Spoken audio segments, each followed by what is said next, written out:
Hello दोस्तों, नमस्कार, अस्सलाम वालेकुम। मेरा नाम अब्दुल अंसारी है और मैं अपने चैनल में आपका स्वागत करता हूं। जितने भी इस वीडियो के माध्यम से मेरे भाई बहन मेरी आवाज़ को सुन रहे हैं, उनके रूह सोल जीवात्मा को नमन प्रणाम सलाम करता हूं। आज इस वीडियो में हम आपको बतलाने जा रहे हैं नवरात्रि धन आकर्षण यंत्र। ये यंत्र बहुत ही पावरफुल है उन भाई बहनों के लिए जो पूरी तरीके से टूट चुके हैं, पैसों को लेकर, धन को लेकर समस्या में जूझ रहे हैं, रोते हैं, गिड़गिड़ाते हैं। उनके लिए ये यंत्र है। जिनके पास में कुबेर भगवान का खजाना है, उनको क्या यंत्र या जंत्र का ज़रूरत है, वो इनसे दूर रहें। मैं यही कहता हूँ। अगर आप इस क्रिया को करना चाहते हैं, इस पर विश्वास रखते हैं और करना चाहते हैं तो आपकी मर्ज़ी। पर आपके घर में सब कुछ ठीक ठाक है, कुबेर भगवान का खजाना भरा हुआ है, तो मैं यही कहूँगा इस यंत्र का इस्तेमाल ना करें, क्योंकि ये यंत्र बहुत ही पावरफुल है और इसका जो मंत्र है बहुत ही पावरफुल है। इतना ज़्यादा पावरफुल कि मैं इसके बारे में बतला नहीं सकता। जो साधक होंगे इस मंत्र के बारे में वो जानते होंगे। मैं इतना कहूँगा कि बड़े बड़े देवता भी जो आगे वाला मंत्र है उसके सामने टिक नहीं सकते, अपना स्थान कुछ समय के लिए छोड़ देते हैं। ऐसा है ये मंत्र। तो मेरे भाई, समझ लीजिए कि जैसे डूबते हुए इंसान को एक तिनका मिल जाए, एक सहारा मिल जाए, तो उसका हौसला बढ़ जाता है। उसी तरीके से ये यंत्र मैं उन भाई बहनों के लिए दे रहा हूँ जो पूरी तरीके से टूट चुके हैं। मैं यही कहूँगा इसका दुरुपयोग ना करें, नहीं तो कुछ भी हो सकता है। अगर आपने जगाया नहीं है, उस निगेटिव ऊर्जाओं को झेलने की ताकत नहीं है, तो कुछ भी हो सकता है। जी हाँ, क्योंकि जो आगे वाला मंत्र है वो मंत्र समस्त ऊर्जाओं को भी समेटने की अपने आप में एक अद्भुत क्षमता रखता है। इतना पावरफुल मंत्र है। यहाँ तक गुरु नानक साहब के ग्रंथ में भी ये मंत्र आपको मिल जाएगा जो आगे वाला है। तो समझ लीजिए, जो सुषुम्ना का द्वार खुलता है और मोक्ष तक जाता है, वो मंत्र मैं आपको दे रहा हूँ। समझ लीजिए कि जैसे पैसों की ज़रूरत किसको नहीं है। बड़े बड़े धर्म, बड़े बड़े पंथ या कोई भी मजहब बिना पैसे के टिकता नहीं है और चलता नहीं है।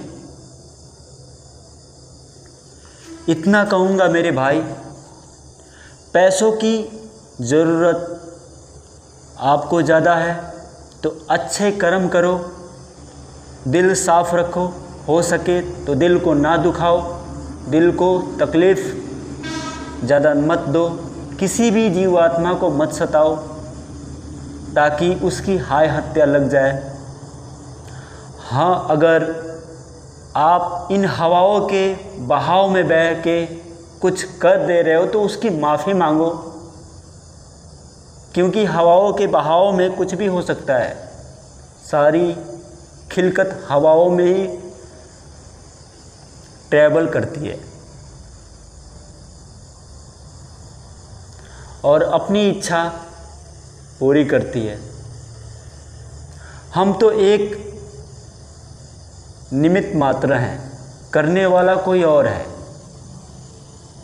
तो वीडियो लंबी हो जाएगी, ज़्यादा कुछ मैं क्या कहूँ। तो चलिए मैं आपको यंत्र कैसे बनाना है ध्यानपूर्वक सुनिए। आपको एक अखंड दीपक लाना है या खारा वाला दीपक लाना है, एक ही दीपक लाना है और घी का तेल होना चाहिए। घी के तेल को आपको अभिमंत्रित करना है। अभिमंत्रित करके तब उसे जलाना है।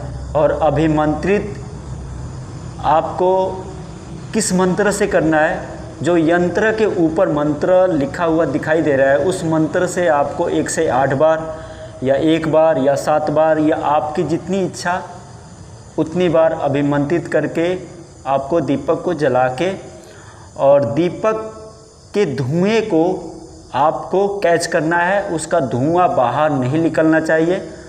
उसके धुएं को आप कैच करेंगे, रोकेंगे तो राख बनेगा।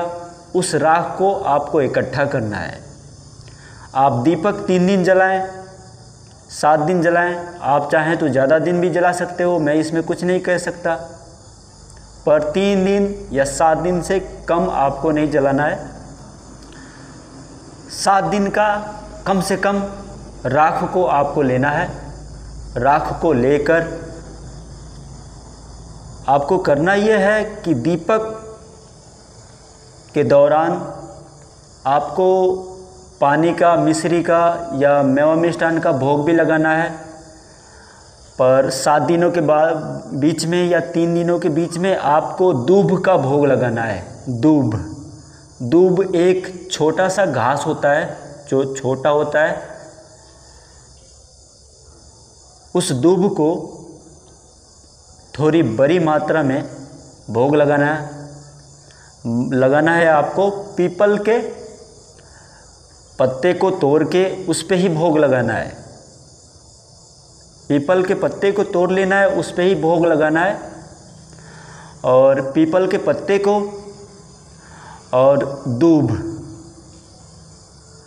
को एक साथ भोग लगाने के बाद जब सारा कुछ दीपक मतलब मुझ जाए तो आपको भोग लगाया हुआ जो पौधा है उसका रस बना लेना है। दूब का आपको अच्छे से पीस के उसका रस निकाल लेना है। रस निकाल के आपको गुलाब के इत्र में डाल देना है। गुलाब के इत्र में, इत्र अच्छा होना चाहिए, गुलाब का ही होना चाहिए, तभी जाकर महालक्ष्मी की कृपा आप पे होगी। और उसके अंदर जो भी आपने राख इकट्ठा किया है उस राख को भी डाल के अच्छे से मिक्स कर लेना है, ठीक है।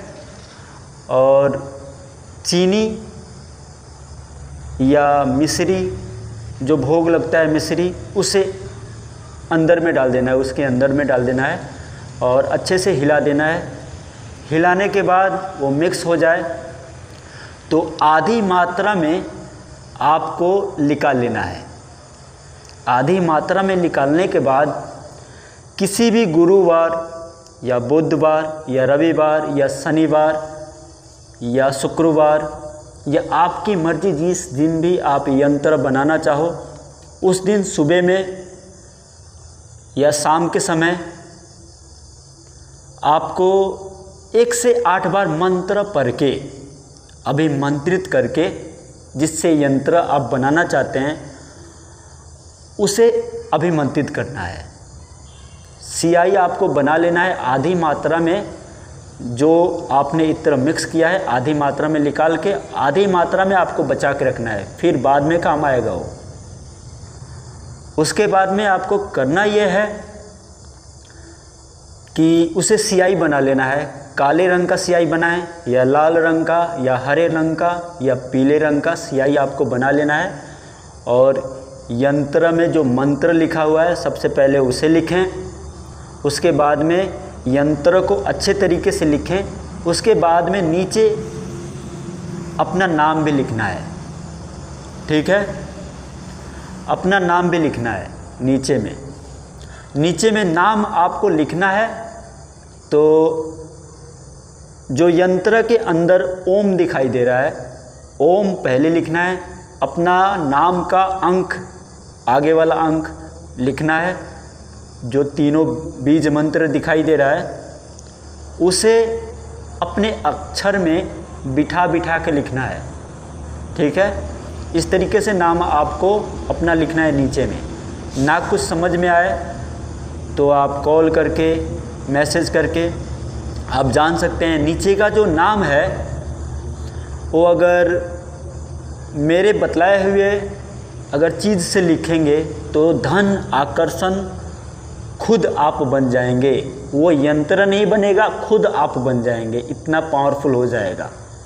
पर मैं इसमें खोल के नहीं बतला सकता कि किस चीज़ से लिखना चाहिए, क्योंकि खोल के बतलाने लगूं तो ये समझ लीजिए मतलब देवता भी नाराज़ हो जाएंगे, पितर भी नाराज़ हो जाएंगे, कुल देवता भी नाराज़ हो जाएंगे मेरे हरकत को देखकर। इसलिए मैं खोल के नहीं बतला रहा हूँ। पर इतना समझ लीजिए, गणेश जी का जो स्थान है मूलाधार है, और मूलाधार टट्टी का स्थान होता है। तो टट्टी में बैठ के भी वो आनंदित रहते हैं। क्यों आनंदित रहते हैं? क्योंकि वहाँ उन्हें खुशबू ही खुशबू मिलता है, फिर भी वो मस्त रहते हैं। एक बार सोचिए कि आपकी टट्टी में खुशबू आने लगे तो आप टट्टी से थोड़ी भी मतलब आपको घबराहट नहीं होगा और आपको घिन नहीं आएगा। तो समझने वाले भाई समझ गए होंगे कि किस चीज़ से मतलब लिखें। अगर आप खतरों से खेलना चाहते हैं तो इस चीज़ से लिख सकते हैं। अगर खतरों से नहीं खेलना चाहिए, मैं तो यही कहूँगा कि खतरों से नहीं खेलना चाहिए, तो आप जैसे मर्जी वैसे लिख सकते हैं। जो लेप आपने बनाया है उससे भी आप लिख सकते हैं। तो उम्मीद करता हूँ मेरे भाई समझ गए होंगे। अगर कुछ भी जानकारी आपको चाहिए तो आप नीचे कमेंट बॉक्स में पूछ सकते हैं, मैं जवाब दूंगा।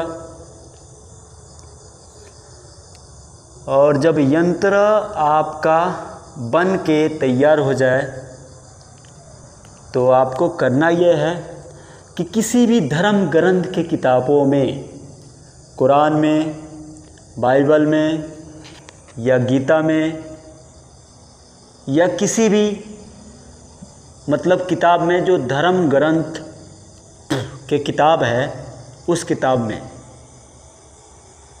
आपको 7 दिन तक, 21 दिन तक, 3 दिन तक या जितनी मर्जी आपकी इच्छा जब तक ना करे कि हाँ निकालना चाहिए, उतने दिनों तक आपको निकाल के ताबीज़ नहीं बनाना है। मतलब आपकी इच्छा करे, बहुत मतलब आपकी इच्छा हो कि मैं निकालूं, तब आपको निकालना है।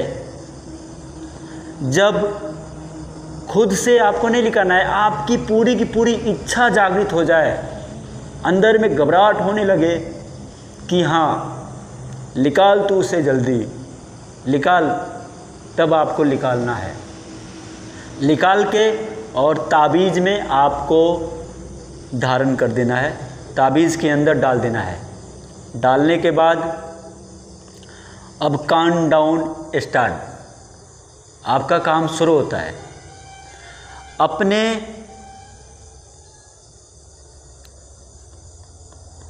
बाएं बाजू में बांध लेना है। अगर लेडीज़ है तो दाहिने बाजू में बांध लेना है। गले में आप आसानी से कहीं भी धारण कर सकते हो, सबको दिखाई देगा वो। तो आपको धारण कर लेने के बाद जब भी सोने के लिए जाना है, जी हाँ, जब भी सोने के लिए जाना है तो एक बार आपको एक उंगली अपनी इत्र में, थोड़ी सी इत्र आपको लेनी है और उंगली पे एक बार जो मंत्र मैंने आपको दिया है नक्श के ऊपर, उस मंत्र को एक बार अभिमंत्रित करें, फूंक मारें और सुरमा लगा लें आँखों में और आराम से सो जाएं। एक बार अवश्य आपको उच्चारण करके तब सुरमा लगाना है। 100% आपका जो रास्ता है खुलेगा, आपके जो कर्म भी हैं वो भी जलेगा, और जो भी धन की समस्या है वो दूर होगी। अगर और ज़्यादा धन आकर्षण मंत्र प्रबल चाहिए तो एक मंत्र और इसमें जोड़ देंगे, जो फर्स्ट वाला है और जो मैं बतलाऊंगा बस 2 ही मंत्र जोड़ देंगे तो समझ जाइए अद्भुत कुबेर भगवान का खजाना आपको दिखेगा, और आप उस रास्ते पे चलते ही रहे तो वहाँ तक पहुँच भी जाएंगे। रास्ता चलने से ख़त्म होता है, रुकने ठहरने से नहीं। उम्मीद करता हूँ मेरे भाई मेरे बातों को समझ गए होंगे। अगर वीडियो अच्छी लगी तो चैनल को लाइक सब्सक्राइब करना ना भूलें, दूसरों तक शेयर करना ना भूलें। तो एक बार मंत्र में बतला देता हूँ, उन भाइयों के लिए ये रिस्क उठा सकता हूँ जो बहुत दुखी हैं, उनके लिए मर भी जाऊँ कोई गम नहीं। जो बहुत दुखी हैं उनके लिए मंत्र बतलाने की इच्छा नहीं हो रही है, पर सब वो मालिक देख रहा है। ध्यानपूर्वक सुनिए मंत्र। क्रीं